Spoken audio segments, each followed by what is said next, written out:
اللہ خوبصورت ہے اور خوبصورتی پسند ہے.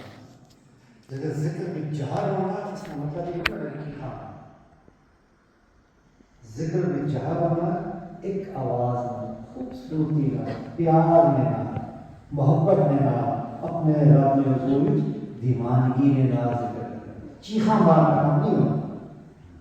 یک زبان خوبصورتی نہ سارے مل کے اللہ کا ذکر کر رہے ہیں. ایک الگ زبان بول رہے ایک الگ آواز بول رہے ایک ادھر الگ چیخا مار رہے ایک ادھر الگ چیخا مار رہے. یہ ذکر کی جہاد نہیں ہے. اللہ جمیل کوئی بالکل جمال. یا اللہ یا رحمان یا اللہ